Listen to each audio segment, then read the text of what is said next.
안녕하세요. 볼리TV 성욱입니다. 포체티노 감독이 이끄는 파리 생제르맹이 챔피언스리그 16강에서 탈락을 했습니다. 사실 대진이 좀 안 좋긴 했습니다.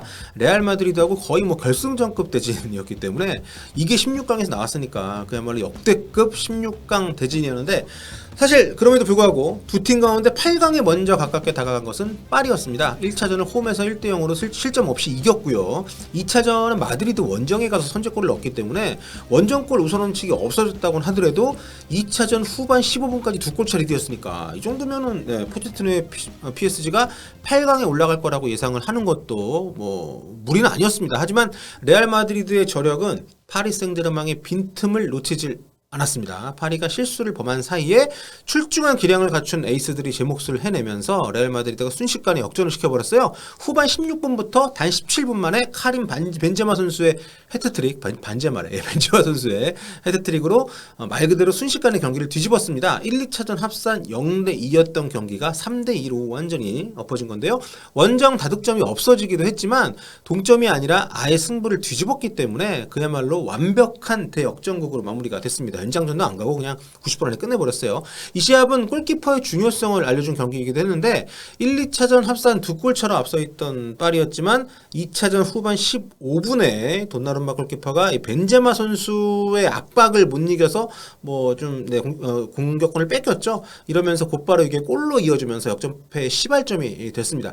포체티노 감독은 경기가 끝나고 나서 이게 오심이었다고 격렬하게 뭐 단장도 나서가지고 막 항의를 했습니다만, 돈나룸마가 반칙을 당했다라고 한 주장, 뭐 이미 경기도 끝났고요.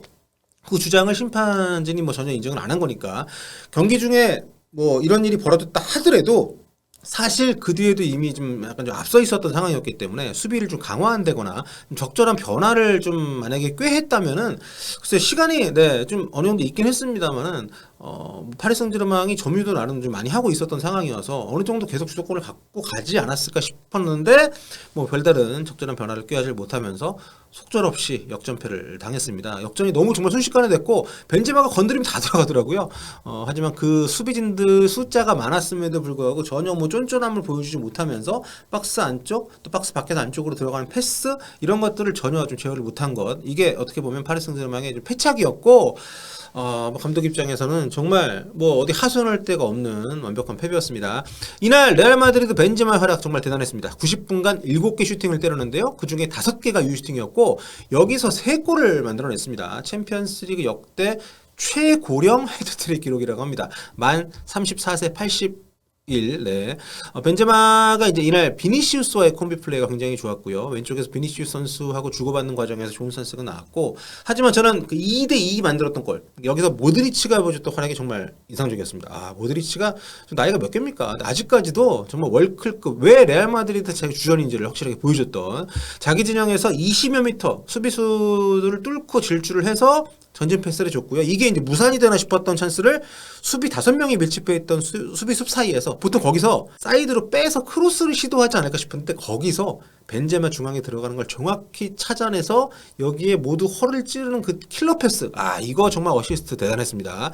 역대급 경기에서 정말 진짜 이름값이 있는 거장들이 아주 큰 역할을 하면서 파리 생제르맹이라는 정말 대열을 잡았던 레알 마드리드였습니다. 반면에 파리 생제르맹은 이날 월클 선수들 뭐 네이마르, 메시, 뭐 음바페, 정말 이거 뭐 피파 게임에서나 볼 수 있을 것 같은 이런 조합을 총동원하고도 또 선제골까지 넣고도 역전패를 당하면서 큰 충격에 빠졌습니다.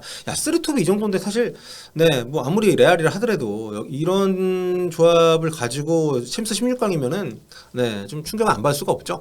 그러면서 자연히 비난의 화살이 포체티노 감독 쪽으로 쏠리고 있습니다. 최고의 선수들을 전술적으로 잘 짜맞추질 못했을 뿐만 아니라 우세하던 경기의 주도권을 순식간에 놓쳐버리고는 아무런 손도 쓰지 못했던 이런 지도력의 리더십에 의문이 제기가 되고 있는 건데요. 지금 또 올 시즌 성적도 썩 좋지는 않습니다. 리그에서는 압도적인 1위를 달리고 있습니다만 뭐 그건 당연하게 받아들여지고 있기 때문에 최근 그럼에도 불구하고 리그 3경기에서 5골 내주면서 1승 2패로 좀 부진한 상태고, 컵 대회에서도 지금 죄다 16강 탈락입니다. 자국 프랑스컵에서도 16강 니스한테 승부차기 패배로 탈락을 했고요. 챔스에서는 레알한테긴 합니다만 뭐 지금 말씀드렸던 대로 리드 못 지키면서 16강에서 또 탈락을 했기 때문에, 아무튼 지금 영국 언론이나 유럽 보도를 보면 지금 임시감독 체제로 맨유가 지금 운영이 되고 있지 않습니까? 근데 맨유가 이번 여름에 포체티노 신인 감독 후보 1순위로 정해놨다. 지금 테나흐 감독이랑 같이 이렇게 경쟁하고 있다. 이런 얘기가 나오고 있는데 정작 포체티노 감독 파리 계약이 내년 여름까지잖아요. 근데 이런 성적이면은 진짜 경질될 가능성을 배제할 수가 없으니까 정말 다음 시즌 맨유 감독 가는 건가? 그러면 케인, 손흥민, 알리 맨유 가나? 뭐 이런 얘기도 나올 수가 있는데 문제는 지금 포체티노가 PSG 가서 보여준 게 없다 보니까 맨유 팬들의 민심도 썩 좋지 않아졌다는 거죠. 어제 오늘 하루 동안 나온 기사들의 리스트인데요. PSG가 챔스 탈락을 했음에도 불구하고 여전히 맨유가 포체티노를 차기 감독으로 정해놨다. 뭐 이런 보도도 있습니다만 뭐 사이사이에 팬들도 반대하고 있고 뭐 여러 가지 얘기들이 있습니다. 막 뒤섞이고 있어요. 근데 사실 맨유 팬들 입장에서는 지금 감독 선임이 줄줄이 실패로 좀 퍼거슨 감독 이후로 계속 왔고 새 감독에 대한 기대치도 좀 높고 그러면서도 걱정도 같이 좀 있고 뭐 이런 상황 아니겠습니까? 지금 쟁쟁한 리그에서 성공했던 감독들 나름대로 우승 트로피는 없지만 뭐 그런 감독들도 선임을 해봤고 또 업적이 있는 명장들도 선임을 해봤고 또 맨유 어떤 그 DNA를 갖고 있는 감독도 선임을 해봤고 뭐 근데 다 안 됐잖아요. 그러니까 이런 상황에서 지금 솔직히 포체티노 감독 저는 뭐 괜찮습니다. 뭐 프리미어리그에서 검증도 됐고 또 지금 데려올 수 있는 월클 감독들이 별로 없기 때문에 뭐 지단 감독이 가장 좋다고는 합니다만 지단 감독이 예전부터 거절을 했다고 하니까 이런 상황 속에서 현실적으로 포체티노 감독이 좀 유력한 것도 사실이고 와서 좀 잘할 수 있을 거라는 기대를 갖기도 물론 뭐 프리미어리그 우승 못했습니다만 그런 감독이기 때문에 좀 유력한 것도 사실인데 하지만 맨유 팬들 민심이 좀 썩 좋지가 않아져서 이것도 어떤 변수가 될 것인지도 좀 얘기들이 많이 되고 있는 거죠. 간단히 좀 SNS 상에서만 반응을 봐도 포체티노 감독 거부하는 메시지들 이게 맨유 팬들한테 꽤 큰 호응을 좀 얻고 있습니다. 여기 보시면은 제발 포체티노를 맨유에서 가능한 멀리 떨어뜨려줘 뭐 이런 메시지 여기에 리트윗 보십시오. 그리고 만약에 파리 생제르맹이 이 경기를 진다면 이게 경기 중에 올라오는 트윗인데 맨유 레알 마드리드죠. 포체티노하고는 맨유는 그 어떤 교섭도 피해야 된다는 걸 보여주는 거다 뭐 이런 얘기.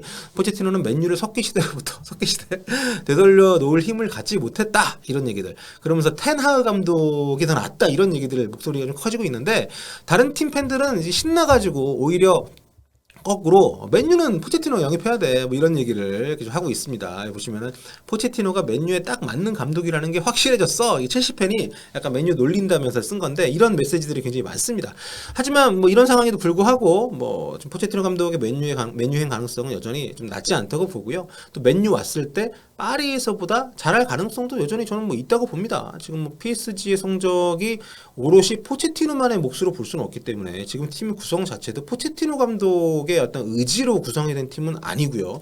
또 메시, 음바페, 네이마르 뭐 다 훌륭한 선수이긴 하지만 각자 지금 음바페는 좀 마음이 떠나 있고 메시, 네이마르는 전성기를 어쨌든 지난 선수들이고 좀 어쨌든 마음도 다 같지 않기 때문에 처음 발을 맞춘 시즌이기도 하고요. 그래서 포체티노 감독에게만 책임을 묻기에는 좀 가혹한 여건이지 않나. 그래서 지금 올 시즌 포체티노 감독, 지난 시즌 올 시즌 포체티노 감독의 파리에서의 성과를 맨유 팬들이 너무 부정적으로 받아들일 필요 없지 않나라는 생각도 듭니다만 또 맨유 팬들이 보시기에는 계속 이런 좀 큰 대회에서 안 좋은 성과를 내는 것은 그렇게 좋아 보이진 않겠죠. 어쨌거나 포체티노 감독 입장에서는 토트넘 시절 준우승에 그쳤던 아쉬움을 파리에서는 꼭 극복을 하기를 좀 원했던 올 시즌 챔스였을 텐데 허망하게 무너진 결과가 많은 생각을 갖게 하지 않을까 생각이 듭니다.